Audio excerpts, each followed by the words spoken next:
Bonjour, c'est Gilles du site boursicoté.com. Voici l'analyse technique des principaux indices mondiaux. Nous sommes aujourd'hui le vendredi 9 novembre 2012. Et nous commençons tout de suite par le DAX, donc l'indice allemand. Le DAX qui, suite à cette tendance ici haussière, a créé une phase de cassure de support, donc qui est venu provoquer ici un contact sur un support qui était déjà identifié. On est remonté ici, confirmer la cassure par un contact sur l'ancien support qui est du coup devenu résistance. On s'écarte, mais pour l'instant on n'a pas encore confirmé la phase de consolidation puisque le DAX oscille ici entre ces deux zones. Donc nous avions toujours ici ce support qui avait été identifié grâce à ce gap qui depuis a été refermé, mais on oscille toujours ici entre cette résistance donc qui est définie par ces deux précédents points hauts, qui a été confirmé sur ce troisième, et donc pour l'instant il n'y a pas encore de cassure de cette zone des 7186 points qui commencerait à donner un signal de consolidation puisque nous avons un retracement des 23,6% qui n'a toujours pas été cassé, qui n'a toujours pas été franchi à la hausse et qui se trouve à 7109,4. Donc pour l'instant le DAX est en phase de consolidation horizontale. On voit que la phase de baisse ici a été assez forte mais n'entame pas vraiment la tendance de fond qui reste haussière ici avec une sortie de dynamique et donc une phase de consolidation horizontale. Donc le biais reste toujours le même pour le DAX. On est sur une phase neutre sur le court moyen terme, mais au niveau du fond de tendance, donc moyen terme, on reste sur de la tendance haussière. Nous passons maintenant au FTSE où la tendance est quasiment la même que ce que nous avons eu sur le DAX avec un timing différent.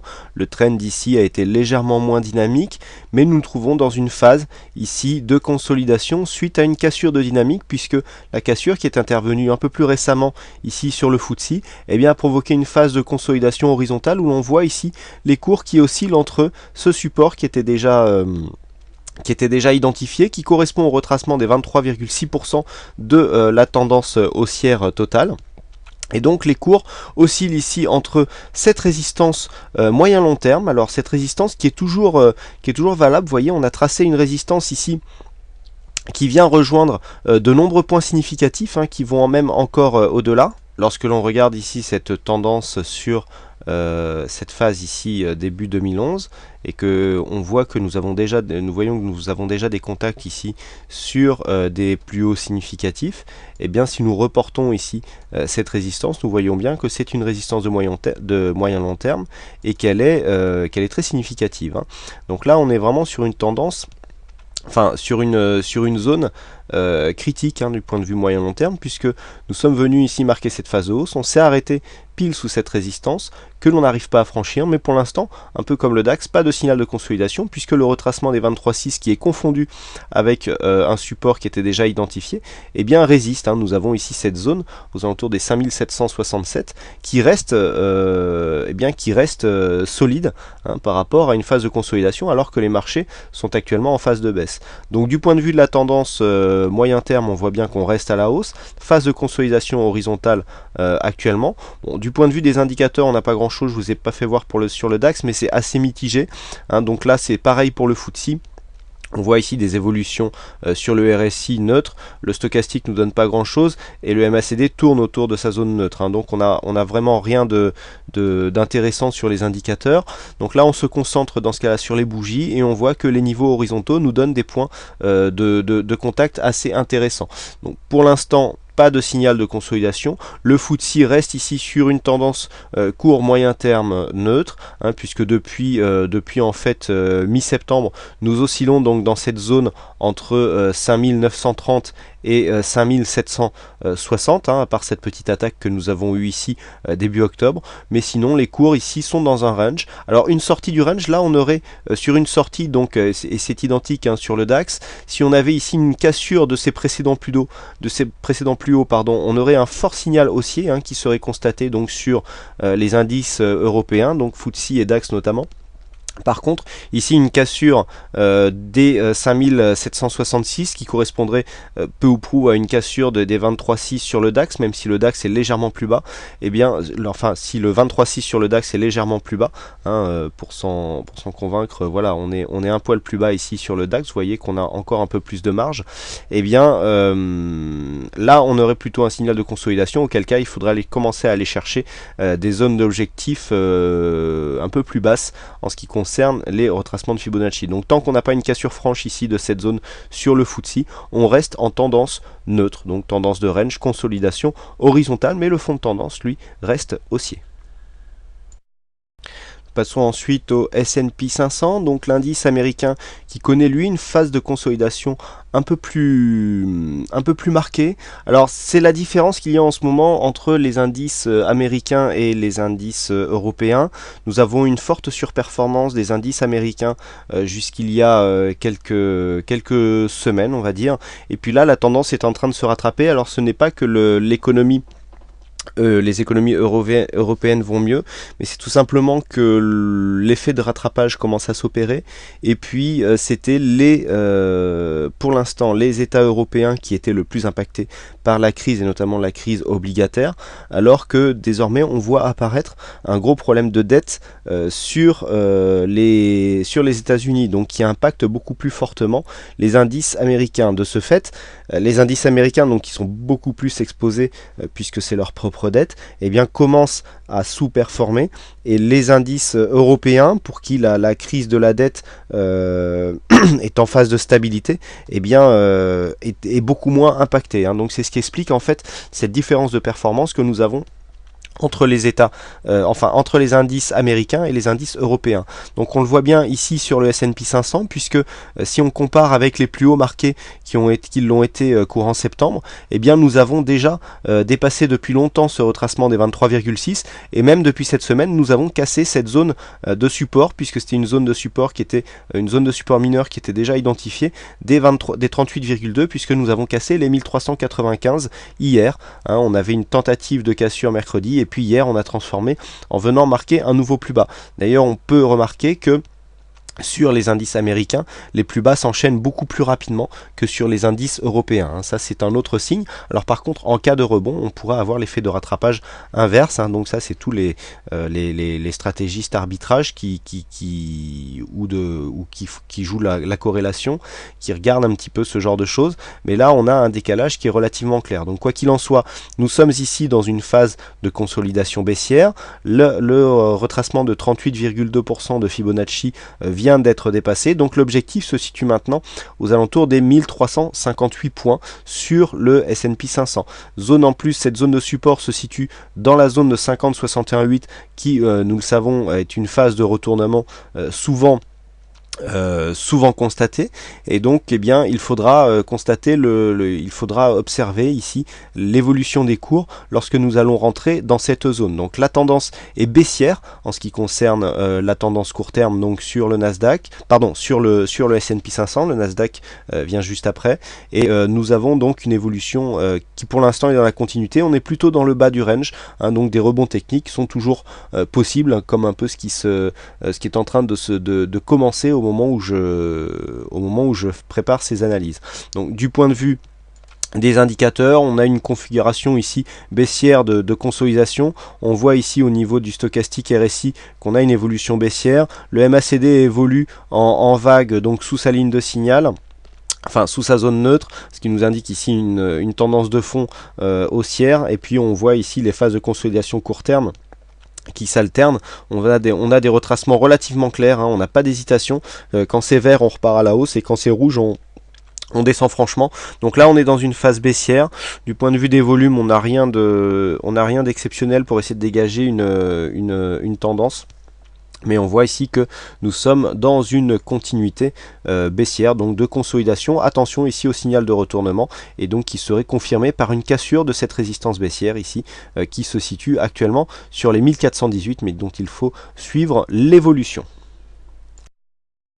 On continue avec le Nasdaq, donc le Nasdaq sur lequel eh bien, nous avons une phase de consolidation encore plus marquée, puisque si on prend un petit peu de recul ici sur l'évolution du Nasdaq, voilà, nous avons ce point bas ici, qui est la base de retracement de la tendance directe, sur laquelle nous avons tracé donc les retracements de Fibonacci. Le 61,8 se situait ici à 2609,9, donc quasiment 2610, et donc ce retracement a été cassé lors de la dernière séance, la séance d'hier, et donc ce qui nous donne une phase ici de consolidation assez prononcée.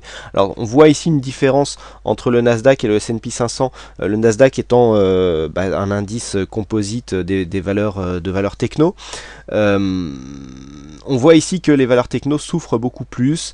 Il y a en plus des valeurs qui impactent énormément le Nasdaq, du fait de leur pondération dans l'indice, je pense notamment à Apple, et donc cela peut créer des variations beaucoup plus grandes. On a des écarts de valorisation sur l'indice Nasdaq qui sont vraiment énormes et qui peuvent donner dont la variation en fait peut donner des écarts qui ne sont pas aussi grands que ce qu'il pourrait paraître. Donc ici, quoi qu'il en soit, nous avons un retracement de 61,8 qui vient de céder. On a une tentative d'accélération ici par une cassure du trend baissier par le bas. C'est relativement rare, mais ça prouve que la pression baissière, alors que la tendance ici est déjà largement en place, eh bien, n'est pas prête de s'essouffler. On sort de la bande de Bollinger d'une manière très dynamique. On est encore ici dans une phase de baisse aujourd'hui sur le Nasdaq, puisque au moment où je vous parle, on est en train de coter sur le futur 2578. Donc on est encore sur la partie basse du trend, et donc la tendance est bien installée. On voit ici la moyenne mobile 20 exponentielle qui suit le trend. On avait ici cette moyenne qui suivait ici la résistance et qui ne provoque quasiment aucun contact. On a eu un très beau signal d'entrée en tendance au passage sur cet indice, puisque suite à une phase ici haussière qui a été relativement marquée, on a ici une phase de cassure, rupture du support. On vient confirmer ici par un contact de la bande de Bollinger inférieure. On remonte, regardez ce contact avec la moyenne mobile 20 exponentielle qui est vraiment optimum pour prendre une position baissière. Et puis confirmation quasi immédiate avec ralliement des précédents plus bas ici et contact sur la bolle inférieure avec donc une tendance qui est en train de continuer. Donc encore une fois, ce setup de trading en tendance que vous pouvez retrouver en webinaire donc sur le site boursicoté.com. Comme je le dis souvent, vous tapez webinaire sur le moteur de recherche interne du site et vous tomberez dessus. Donc c'est le webinaire du trading en tendance. Et bien vous pouvez encore avoir des très bons points d'entrée, et donc ce setup qui marche en intraday nous donne, on le voit, des très beaux signaux sur des graphes daily, et donc même dans l'optique du swing trading. Donc là, la tendance est bien installée, on est quand même sur une partie basse du trend, des rebonds techniques ne sont pas exclus, mais la tendance reste largement orientée à la baisse. À la vue des indicateurs, on a quasiment la même configuration que sur le S&P 500, avec ici des oscillateurs qui sont quand même en tendance baissière, le MACD qui évolue sous sa ligne neutre, des volumes qui sont plutôt baissiers, et on voit bien que cela correspond à une phase de consolidation. Donc ici la consolidation est en place, on a dépassé 61,8, donc on a une probabilité accrue de venir ici tester la zone des 2444, puisque cela correspond à la base des retracements ici, et c'est un précédent point bas significatif. Le fait de revenir ici tester cette zone sera assez intéressante, puisqu'on passerait d'un flux moyen long terme ici qui reste haussier, puisqu'on a ici un enchaînement de plus bas et de plus haut qui reste toujours de plus en plus haut. Le fait de venir ici tester cette zone et de la casser à la baisse, eh bien nous donnerait un retournement de la tendance moyen long terme. Ce qui serait, et puis on le voit, cette zone des 2444 ici, qui était précédemment résistance et qui a été cassée avant d'être support, eh bien est un symbole de cette tendance long terme, puisqu'une cassure de cette zone ici viendrait remettre en doute cette tendance moyen long terme qui est en train de s'installer. Donc en cas de continuité baissière ici, zone des 2444 qui est très importante et qu'il faut surveiller. En attendant, la tendance court terme reste baissière sur le Nasdaq. Enfin, nous terminons avec le Nikkei, donc l'indice japonais qui sort bien ici, qui nous fait une confirmation. Alors je replace le le fond de tendance. On a ici une phase baissière qui arrive au sein d'une tendance moyen-long terme plutôt neutre, hein, mais quoi qu'il en soit, on a une phase baissière ici suivie d'un biseau ascendant.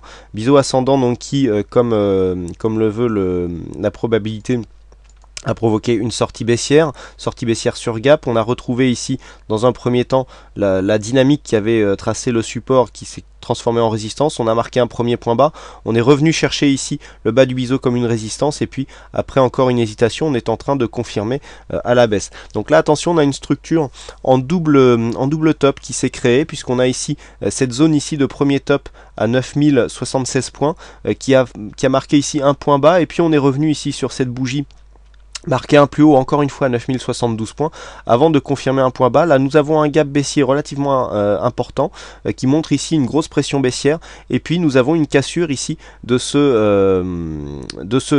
cette ligne de coup qui représentait qui plus est un gap. Donc on peut aller très vite, on a vu qu'on était monté très vite là sur cette phase, on peut descendre aussi vite. On a un premier gap ici, le Nikkei qui est très volatile hein, comme indice, peut nous créer comme ça 2-3 gaps avant de revenir ici tester une zone des 8640. En plus, si on veut s'amuser à tracer l'objectif ici de cette figure, eh bien on trace tout simplement un segment sur cette zone, un segment que l'on va configurer pour qu'il soit plus visible. Donc voilà, on va le tracer avec des petites flèches pour bien voir l'amplitude ici que nous avons entre la zone de top et la ligne de coup. Et si on déplace ici ce segment pour le placer donc sur la ligne de coup, eh bien nous pouvons constater que l'objectif se situe à 8614 points. Donc là nous avons un objectif clairement baissier, on est sur une cassure ici de la ligne de coup, cassure qui devra être confirmée, mais là potentiellement on a un objectif ici qui se situe au moins sur la zone ici de support des 8640 points, mais l'objectif donc chartiste qui lui nous donne 8614. Donc phase baissière ici sur le Nikkei on a ici confirmé donc la sortie de cette tendance par cassure du support. On a fait un retour ici en throwback sur cette zone de support comme une résistance, on s'écarte et donc là on confirme la baisse avec donc un premier objectif donc chartiste sur la zone des 8614. Deuxième objectif possible sur un test ici de support. Je rappelle que ce support n'a que 2 points significatifs. On testera son support pour voir si un troisième point vient s'inscrire sur cette zone. Et puis en cas de cassure, je rappelle que l'objectif se situe ici sur le plus bas d'entrée donc de ce biseau, à savoir les 8330 points. Voilà ce que l'on peut dire donc sur l'analyse technique de ces principaux indices boursiers. Il ne me reste plus qu'à vous souhaiter à toutes et à tous une bonne séance, bonne chance dans vos trades, et je vous donne rendez-vous dès ce soir pour les analyses techniques CAC 40, Forex et matières premières. Bonne séance à vous et à ce soir.